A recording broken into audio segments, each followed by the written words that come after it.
सामान्य साथियों, नमो बुद्धाय, जय भीम। आज का डॉक्टर अंबेडकर संदेश हमेशा की भांति लेकर हम उपस्थित हो चुके हैं आवाज का ऑफिशियल यूट्यूब चैनल के माध्यम से। आज के डॉक्टर अंबेडकर संदेश में हम आपको बता दें 17 अगस्त 1932 को जो कम्युनल अवार्ड घोषित किया गया ब्रिटिश प्रधानमंत्री के द्वारा, उस कम्युनल अवार्ड को लेकर किस तरह से पत्राचार हुआ महात्मा गांधी और ब्रिटिश प्रधानमंत्री के बीच में। तो सबसे पहले पत्र 11 मार्च 1932 को महात्मा गांधी के द्वारा एरवदा जेल से एक पत्र लिखा गया और उसका भी वीडियो हम ऑलरेडी आपको दे चुके हैं। 11 मार्च 1932 को लिखे गए पत्र के जवाब में उसके बाद सर सैमुअल होर पत्र लिखते हैं महात्मा गांधी को। तत्पश्चात आपको बता दें 17 अगस्त 1932 को जैसे ही कम्युनल अवार्ड घोषित हो जाता है और उसमें अस्पृश्यों को दोहरा मताधिकार प्राप्त हो जाता है, उसको लेकर चूंकि महात्मा गांधी ने इस पर आशंका व्यक्त की थी कि इस तरह का होने वाला अस्पृश्यों को अधिकार संपन्न बनाया जाएगा गोलमेज सम्मेलन में, चूंकि जिस पुरजोर तरीके से बाबा साहब ने अपनी बात को रखा, अस्पृश्यों के लिए अधिकारों की डिमांड की, तो उसे लग गया था चूंकि तार्किक रूप से बाबा साहब ने अपनी बात को रखा था गोलमेज सम्मेलन में, तो महात्मा गांधी को ऐसा लगा कि कहीं ना कहीं ऐसी आशंका है जो यहाँ पर भारत देश के अस्पृश्यों को अधिकार संपन्न बनाया जाएगा। और इसी को लेकर आशंका के तहत उन्होंने बार बार पत्राचार किया। जैसे ही 17 अगस्त 1932 को कम्युनल अवार्ड घोषित कर दिया जाता है ब्रिटिश प्रधानमंत्री के द्वारा, आनन फानन में महात्मा गांधी 18 अगस्त 1932 को पत्र लिख देते हैं ब्रिटिश प्रधानमंत्री को और बहुत ही कड़ी आपत्ति अपनी दर्ज कराते हैं। वो यहाँ तक कहते हैं कि अस्पृश्यों को अधिकार न मिले इसके लिए हर हद तक यहाँ तक अपनी प्राणों की बाजी लगाने के लिए तैयार हो जाते हैं, इस तरह की बात कहते हैं। दूसरी तरफ बाबा साहब कहते हैं कि अस्पृश्यों को अधिकार मिले, बहुजन समाज को अधिकार मिले, इसके लिए उन्हें कोई फांसी पे भी चढ़ा देगा तो हम चढ़ जाएंगे, लेकिन अधिकारों को, अस्पृश्यों को अधिकार दिलाकर रहेंगे। ये बात बाबा साहब कहते हैं। उसी विषय के अंतर्गत डॉक्टर अंबेडकर संदेश हम लेकर आ रहे हैं लगातार आपके बीच। आज 12वां भाग है।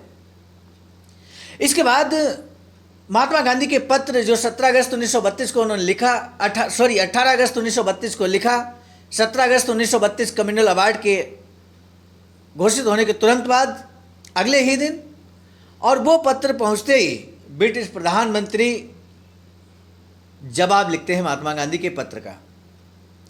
8 सितंबर 1932 को महात्मा गांधी के पत्र का जवाब ब्रिटिश प्रधानमंत्री लिखते हैं। वो भी हमने पिछले डॉक्टर अंबेडकर संदेश में आपको बताया। यदि आपने नहीं देखा है वीडियो तो जरूर वॉच कर लीजिए। और जैसे ही ब्रिटिश प्रधानमंत्री का पत्र मिलता है महात्मा गांधी को, वो पुनः आनन फानन में बिना गैप किए हुए ठीक 9 सितंबर यानी कि ठीक अगले दिन एक और पत्र लिखते हैं ब्रिटिश प्रधानमंत्री को। और वो पूरा एक तरह से ये कह देते हैं ब्रिटिश प्रधानमंत्री जी को कि आपने जो अर्थ हमारे पत्र का निकाला है वो बेहद दुखद है, गलत है, इस तरह की बात कहते हैं। और क्या कुछ कहते हैं आज के ही डॉक्टर अंबेडकर संदेश में हम आपको बताएंगे। और इसी बीच महात्मा गांधी ये घोषणा कर देते हैं कि वो आमरण अनशन करेंगे, अपने प्राणों की बाजी लगाएंगे और अधिकारों को, जो अधिकार मिले अस्पृश्यों को, उनको निश्चित रूप से हम ऐसा होने नहीं देंगे। प्राणों की बाजी लगाने के लिए तैयार हो जाते हैं। लेकिन प्राणों की बाजी लगाने को तैयार हो जाते हैं। इसी बीच बाबा साहब से कुछ पत्रकार, उस समय के जो अखबार चलते थे, उस समय के जो पत्रकार, उन्होंने बाबा साहब से पूछा, बहुत सारे प्रश्न किए कि बाबा साहब आप क्या चाहते हैं। महात्मा गांधी ने आमरण अनशन की प्रतिज्ञा की है, अपने प्राणों की बाजी लगा दी है, आप क्या सोचते हैं इस बारे में। तो बाबा साहब ने बहुत ही सटीकता के साथ जवाब दिए हर प्रश्न का जवाब दिया, पत्रकारों के हर प्रश्न का जवाब दिया। आखिर वो कौन से प्रश्न हैं पत्रकारों के, आज के डॉक्टर अम्बेडकर संदेश में हम बताएंगे। कौन सा पत्र महात्मा गांधी ने ब्रिटिश प्रधानमंत्री को लिखा, वो भी हम आज के डॉक्टर अम्बेडकर संदेश में बताएंगे।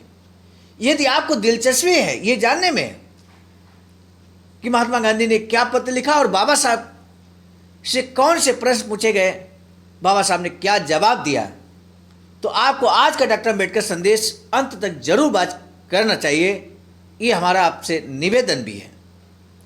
इसी डॉक्टर अम्बेडकर संदेश के अंत में पूछा जाएगा एक शानदार प्रश्न, जिसका देना होगा आपको जवाब।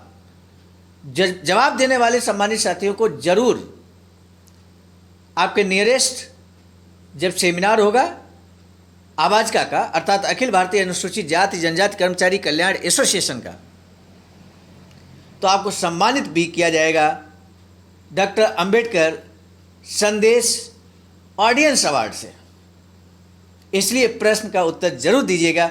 इसी निवेदन के साथ अब हम शुरू करेंगे आज का डॉक्टर अंबेडकर संदेश, जो कि हमेशा की भांति प्रसारित किया जा रहा है स्थान Buddha Bodhisattva Ambedkar international centre, BBIC Sarnath, Varanasi, राज्य उत्तर प्रदेश, देश भारत से। विषय, अपने लोगों के न्यायपूर्ण अधिकारों के लिए लड़ते हुए अगर किसी ने रास्ते के लालटेन लगाने के खंभे पर फांसी चढ़ाया तो भी मुझे इसकी परवाह नहीं होगी। ये बात बाबा साहब कहते हैं। बाबा साहब डॉक्टर अंबेडकर संपूर्ण वाङ्मय खंड 38 से 12वें भाग प्रश्न संख्या 323 से 325 लेकर हम उपस्थित हो चुके हैं। सीधे ले चलते हैं महात्मा गांधी के द्वारा यहाँ पर जो पत्र लिखा गया, महात्मा गांधी की प्रायोपवेशन की प्रतिज्ञा, मिस्टर एमसी मैकडोनाल्ड के उपयुक्त पत्र के उत्तर में महात्मा गांधी ने दिनांक 9 सितंबर 1932 को दिन यरवदा जेल से जो खत भेजा, उसका आशय इस प्रकार था। लिखते हैं, प्रिय मित्र, आपने स्पष्टता पूर्ण विस्तृत पत्र भेजा, इसके लिए मैं आपका अत्यंत आभारी हूँ। हालांकि दुख भी है कि आपने पत्र से वह मतलब निकाला जो मेरे मन में भी नहीं था। पिछड़े वर्गों के हितों की मैं बलि चढ़ाने जा रहा हूँ। ऐसा जो आपने आरोप मुझ पर लगाया, उसका जवाब वह दिव्य है जो मैं करने जा रहा हूँ। इस तरह का निश्चय मुझे न्यायपूर्ण लगता है। अस्पृश्यों को 2 बार मतदान का अधिकार देने से हिंदू समाज में पड़ने वाली फूट को टाला नहीं जा सकता। अस्पृश्यों को पृथक चुनाव क्षेत्र देने से उनका भला तो नहीं होगा, लेकिन उससे हिंदू समाज में विष के बीज बोए गए हैं। मैं बस इतना ही कहना चाहता हूं कि लोगों की आस्था के और धर्म के मसलों का हल आप सही ढंग से निकाल ही नहीं सकते। अस्पृश्यों को जरूरत से अधिक प्रतिनिधित्व देने के खिलाफ मैं नहीं हूं। जो बात मुझे कांटे की तरह चुभ रही है वह ये कि अस्पृश्यों को हिंदू समाज से कायदे कानून बनाकर अलग किया जा रहा है। इस सरकारी योजना के कारण जिन महापुरुषों ने आज तक अस्पृश्य उद्धार का आंदोलन बिना किसी स्वार्थ के शुरू किया, उनकी कोशिशें धरी रह जाएंगी। इसी कारण प्रायोपवेशन का दिव्य करने के लिए मैं तैयार हुआ। अपने व्रत के लिए मैंने केवल अस्पृश्यों के सवाल ही चुने हैं। इसका मतलब ये नहीं कि आपके निर्णय की बाकी बातें मुझे मंजूर है। सामान्य साथियों, यहाँ विचार करने वाली बात है। महात्मा गांधी ने जो कुछ भी लिखा हूबहू उसी शब्दों में हमने आपको रखा। लेकिन एक बात जरूर यहाँ पे आप महसूस किए होंगे। महात्मा गांधी लिखते हैं कि जिन महापुरुषों ने आज तक अस्पृश्योद्धार का आंदोलन चलाया, बिना किसी स्वार्थ के शुरू किया, उनकी कोशिशें धरी रह जाएंगी। तो आखिर वो कौन से महापुरुष थे जिन्होंने अस्पृश्य उद्धार आंदोलन चलाया, और ऐसा आंदोलन चलाया कि सदियों से जो शोषण अस्पृश्यों पर हो रहा था, अछूतों पर हो रहा था, वो खत्म नहीं हुआ। आखिर वो कौन सा आंदोलन था, वो कौन सी दुनिया में आंदोलन चल रहा था? ये जरूर हमारे सबके मन में ये प्रश्न आ रहा होगा। हवा हवाई बातें करने से बेहतर है कि अस्पृश्यों के लिए कुछ बेहतर किया जाए, और बाबा साहब ने वही किया। 17 अगस्त 1932 को कम्युनल अवार्ड में वही किया गया। हालांकि बाबा साहब उससे भी संतुष्ट नहीं थे, बाबा साहब और अधिकार चाहते थे, लेकिन बाबा साहब की ऊर्जा को यहाँ पर डिस्टर्ब किया गया। अन्यथा की स्थिति में अस्पृश्य और बहुजन समाज पिछड़े वर्ग के लोगों को और ज़्यादा अधिकार मिल सकते थे, लेकिन चूंकि जो अधिकार मिले उनमें ही काट छांट की तैयारी यहाँ पर हो रही थी, इस तरह का आमरण अनशन किया जा रहा था। ऐसे में बाबा साहब आगे आंदोलन विवश हो जाते हैं। हम पूरा यहाँ पर आपको बताने वाले हैं।